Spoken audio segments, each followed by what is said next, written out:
Oliver Twist, by Charles Dickens, Chapter 31. Involves a critical position. "Who's that?" inquired Brittles, opening the door a little way, with the chain up, and peeping out, shading the candle with his hand. "Open the door," replied a man outside. "It's the officers from Bow Street, that we sent to-day." Much comforted by this assurance, Brittles opened the door to its full width, and confronted a portly man in a greatcoat, who walked in, without saying anything more, and wiped his shoes on the mat, as coolly as if he lived there. "Just send somebody out to relieve my mate, will you, young man?" said the officer. "He's in the gig, a-minding the prad. Have you got a coach-house here, that you could put it up in for 5 or 10 minutes?"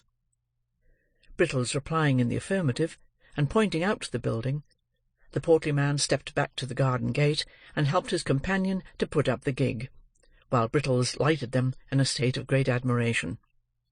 This done, they returned to the house, and, being shown into a parlour, took off their great coats and hats, and showed like what they were. The man who had knocked at the door was a stout personage of middle height, aged about 50, with shiny black hair cropped pretty close, half whiskers, a round face, and sharp eyes. The other was a red-headed, bony man, in top-boots, with a rather ill-favoured countenance, and a turned-up, sinister-looking nose. "Tell your governor that Blathers and Duff is here, will you?" said the stouter man, smoothing down his hair, and laying a pair of handcuffs on the table. "Oh, good evening, master. Can I have a word or two with you in private, if you please?" This was addressed to Mr. Losberne, who now made his appearance. That gentleman, motioning Brittles to retire, brought in the two ladies, and shut the door. "This is the lady of the house," said Mr. Losberne, motioning towards Mrs. Maylie. Mr. Blathers made a bow. Being desired to sit down, he put his hat on the floor, and taking a chair, motioned to Duff to do the same. The latter gentleman, who did not appear quite so much accustomed to good society, or quite so much at his ease in it, one of the two, seated himself, after undergoing several muscular affections of the limbs, and the head of his stick into his mouth, with some embarrassment. "Now, with regard to this here robbery, master," said Blathers, "what are the circumstances?" Mr. Losberne, who appeared desirous of gaining time, recounted them at great length, and with much circumlocution. Messrs. Blathers and Duff looked very knowing meanwhile, and occasionally exchanged a nod. "I can't say for certain till I see the work, of course," said Blathers, "but my opinion at once is, I don't mind committing myself to that extent, that this wasn't done by a yokel, eh, Duff?" "Certainly not," replied Duff. "And translating the word yokel for the benefit of the ladies, I apprehend your meaning to be, that this attempt was not made by a countryman," said Mr. Losberne, with a smile. "That's it, master," replied Blathers. "This is all about the robbery, is it?" "All," replied the doctor. "Now, what is this about this here boy that the servants are a-talking on?" said Blathers. "Nothing at all," replied the doctor. "One of the frightened servants chose to take it into his head that he had something to do with this attempt to break into the house. But it's nonsense, sheer absurdity." "Very easy disposed of, if it is," remarked Duff. "What he says is quite correct," observed Blathers, nodding his head in a confirmatory way, and playing carelessly with the handcuffs, as if they were a pair of castanets. "Who is the boy? What account does he give of himself? Where did he come from? He didn't drop out of the clouds, did he, master?" "Of course not," replied the doctor, with a nervous glance at the two ladies. "I know his whole history, but we can talk about that presently. You would like, first, to see the place where the thieves made their attempt, I suppose?" "Certainly," rejoined Mr. Blathers. "We had better inspect the premises first, and examine the servants afterwards. That's the usual way of doing business."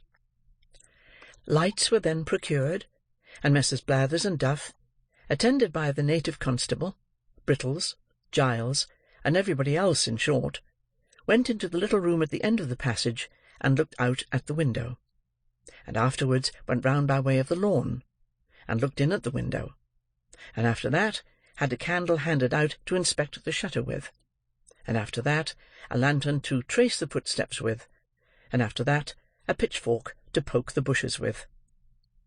This done, amidst the breathless interest of all beholders, they came in again, and Mr. Giles and Brittles were put through a melodramatic representation of their share in the previous night's adventures, which they performed some 6 times over, contradicting each other in not more than one important respect, the first time, and in not more than a dozen the last.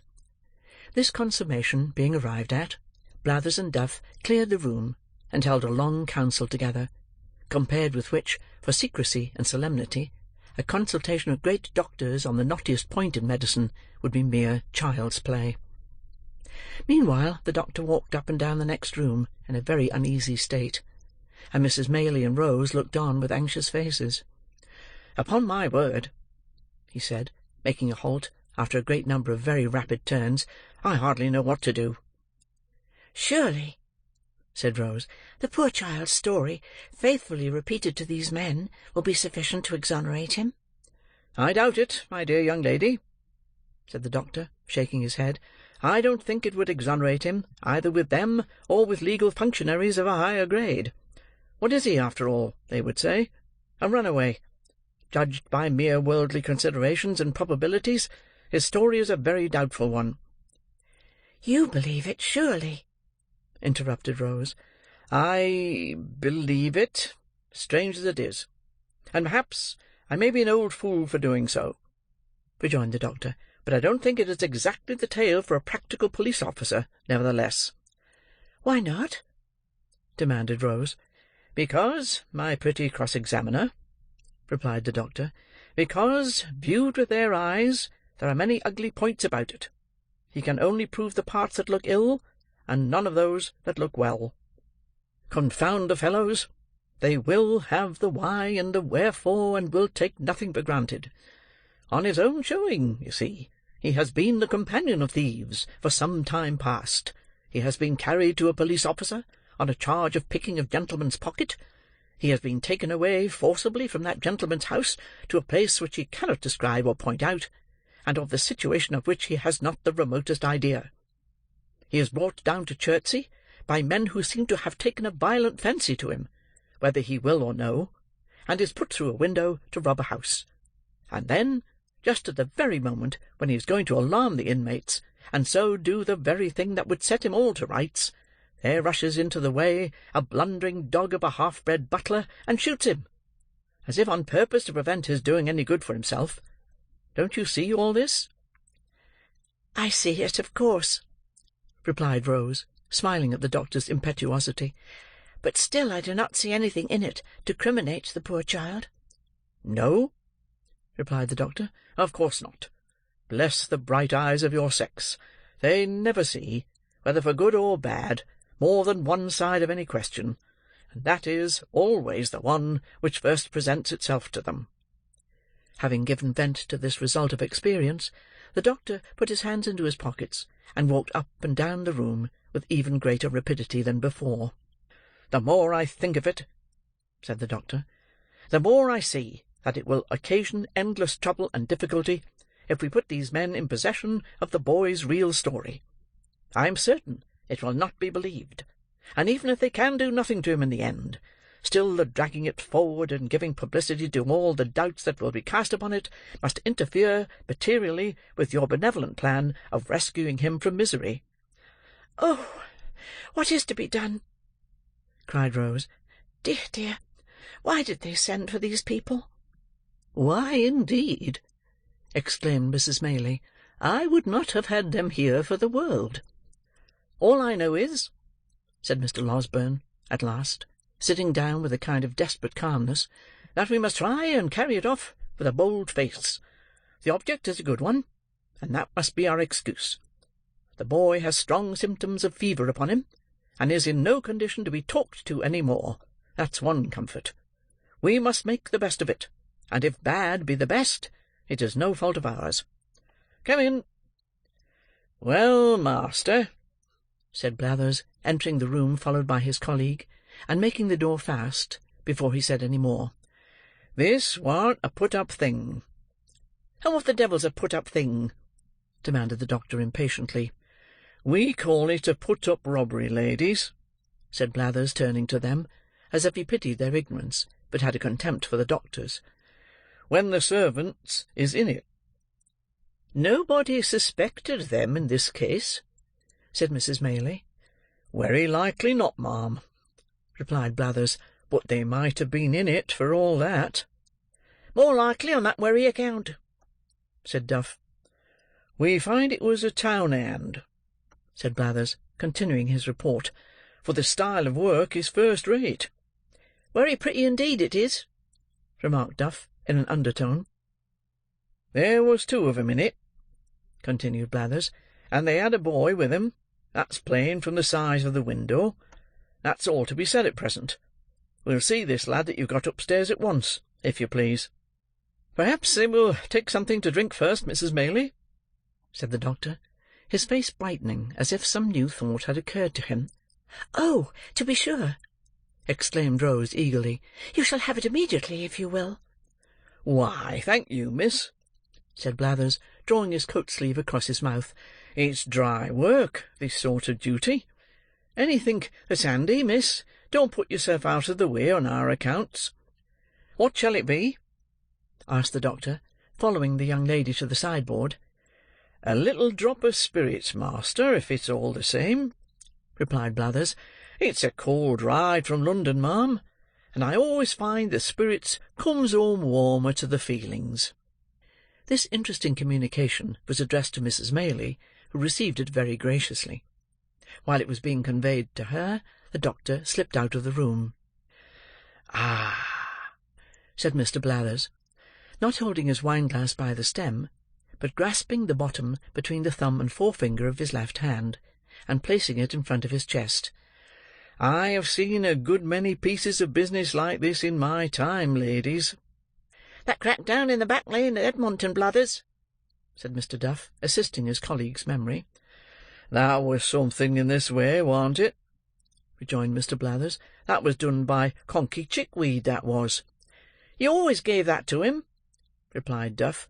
"It was the family pet, I told you. Conkey hadn't any more to do with it than I had."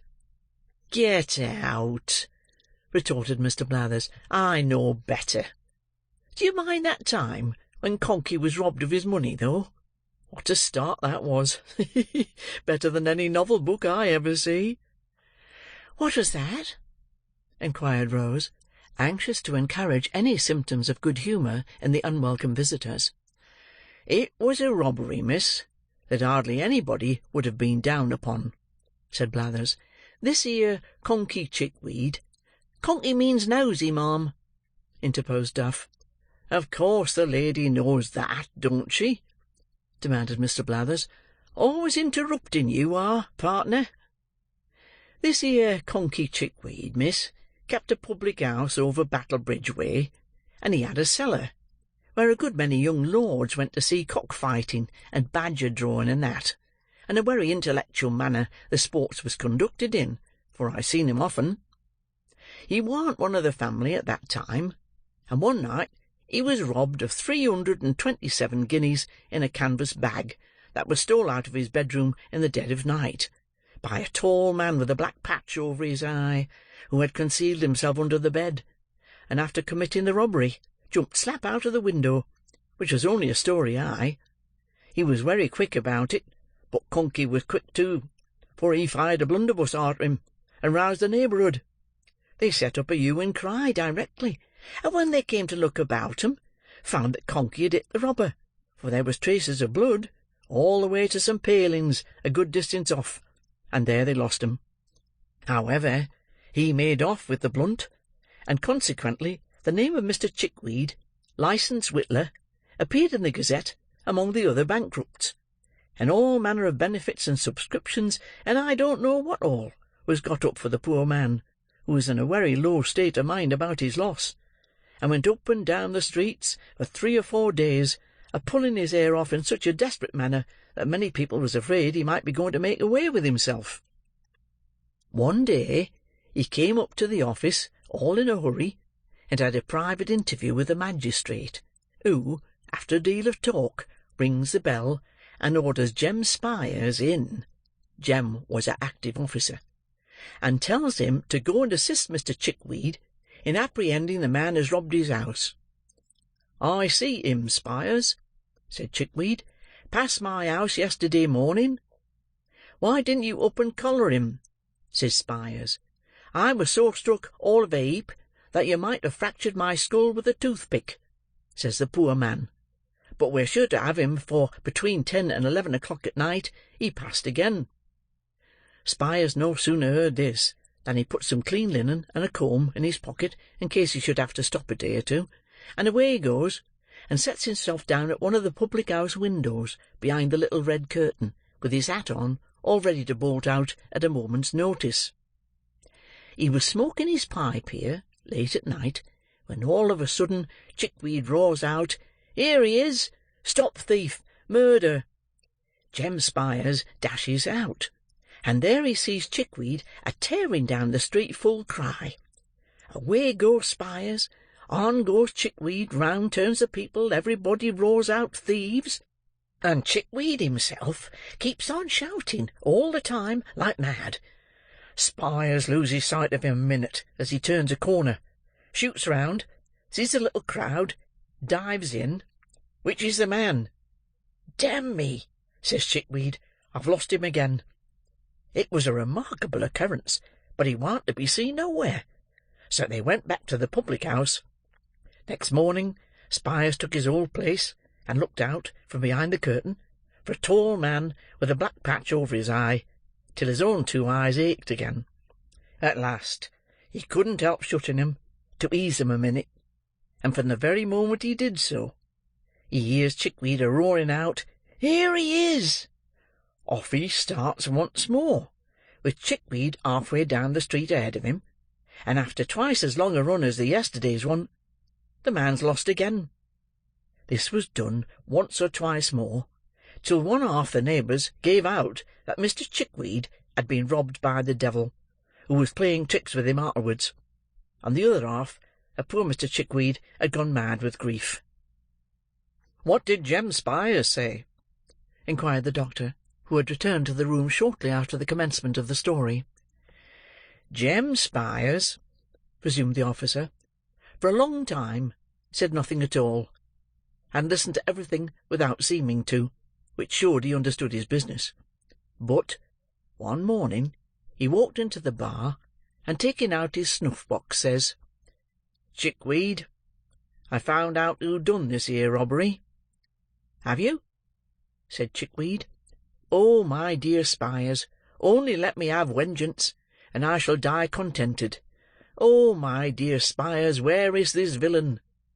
'Come,' said Spyers, offering him a pinch of snuff, 'none of that gammon. You did it yourself.' So he had, and a good bit of money he had made by it too, and nobody would never have found it out, if he hadn't been so precious anxious to keep up appearances," said Mr. Blathers, putting down his wine-glass, and clinking the handcuffs together. "Very curious indeed," observed the doctor. "Now, if you please, you can walk upstairs." "If you please, sir," returned Mr. Blathers. Closely following Mr. Losberne, the 2 officers ascended to Oliver's bedroom, Mr. Giles preceding the party with a lighted candle. Oliver had been dozing, but looked worse, and was more feverish than he had appeared yet. Being assisted by the doctor, he managed to sit up in bed for a minute or so, and looked at the strangers without at all understanding what was going forward; in fact, without seeming to recollect where he was, or what had been passing. "This," said Mr. Losberne, speaking softly, but with great vehemence, notwithstanding, "this is the lad who, being accidentally wounded by a spring-gun in some boyish trespass on Mr. What-d'ye-call-him's ground at the back here, comes to the house for assistance this morning, and is immediately laid hold of and maltreated by that ingenious gentleman with the candle in his hand, who has placed his life in considerable danger, as I can professionally certify." Messrs. Blathers and Duff looked at Mr. Giles, as he was thus recommended to their notice. The bewildered butler gazed from them towards Oliver, and from Oliver towards Mr. Losberne, with a most ludicrous mixture of fear and perplexity. "You don't mean to deny that, I suppose?" said the doctor, laying Oliver gently down again. "It was all done for the best, sir," answered Giles. "I'm sure I thought it was the boy, or I wouldn't have meddled with him. I'm not of an inhuman disposition, sir." "Thought it was what boy?" inquired the senior officer. "The housebreaker's boy, sir," replied Giles. They certainly had a boy." "Well, do you think so now?" inquired Blathers. "Think what now?" replied Giles, looking vacantly at his questioner. "Think it's the same boy, stupid head," rejoined Blathers impatiently. "I don't know. I really don't know," said Giles, with a rueful countenance. "I couldn't swear to him." "What do you think?" asked Mr. Blathers. I don't know what to think," replied poor Giles. "I don't think it is the boy. Indeed, I'm almost certain that it isn't. You know, it can't be." "Has this man been a-drinking, sir?" inquired Blathers, turning to the doctor. "What a precious muddle-headed chap you are!" said Duff, addressing Mr. Giles with supreme contempt.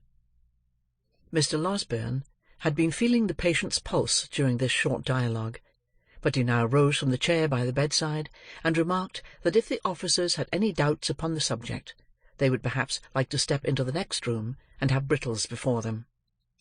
Acting upon this suggestion, they adjourned to a neighbouring apartment, where Mr. Brittles, being called in, involved himself and his respected superior in such a wonderful maze of fresh contradictions and impossibilities as tended to throw no particular light on anything, but the fact of his own strong mystification, except indeed his declarations that he shouldn't know the real boy if he were put before him in that instant, that he had only taken Oliver to be he because Mr. Giles had said he was, and that Mr. Giles had, 5 minutes previously, admitted in the kitchen that he began to be very much afraid he had been a little too hasty.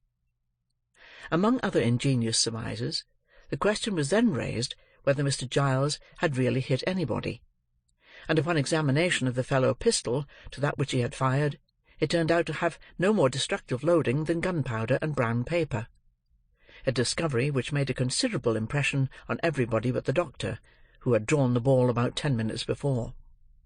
Upon no one, however, did it make a greater impression than on Mr. Giles himself, who, after labouring for some hours under the fear of having mortally wounded a fellow creature, eagerly caught at this new idea and favoured it to the utmost. Finally, the officers, without troubling themselves very much about Oliver, left the Chertsey constable in the house, and took up their rest for that night in the town, promising to return the next morning. With the next morning, there came a rumour that 2 men and a boy were in the cage at Kingston, who had been apprehended overnight under suspicious circumstances, and to Kingston Messrs. Blathers and Duff journeyed accordingly. The suspicious circumstances, however, resolving themselves, on investigation, into the one fact that they had been discovered sleeping under a haystack, which, although a great crime, is only punishable by imprisonment, and is, in the merciful eye of the English law and its comprehensive love of all the king's subjects, held to be no satisfactory proof, in the absence of all other evidence, that the sleeper or sleepers have committed burglary accompanied with violence, and have therefore rendered themselves liable to the punishment of death. Messrs. Blathers and Duff came back again, as wise as they went. In short, after some more examination, and a great deal more conversation, a neighbouring magistrate was readily induced to take the joint bail of Mrs. Maylie and Mr. Losberne for Oliver's appearance, if he should ever be called upon; and Blathers and Duff, being rewarded with a couple of guineas, returned to town with divided opinions on the subject of their expedition. The latter gentleman, on a mature consideration of all the circumstances, inclining to the belief that the burglarious attempt had originated with the family pet, and the former being equally disposed to concede the full merit of it to the great Mr. Conkey Chickweed. Meanwhile, Oliver gradually throve and prospered under the united care of Mrs. Maylie, Rose, and the kind-hearted Mr. Losberne. If fervent prayers, gushing from hearts overcharged with gratitude, be heard in heaven, and if they be not what prayers are, the blessings which the orphan child called down upon them, sunk into their souls, diffusing peace and happiness. Chapter 31.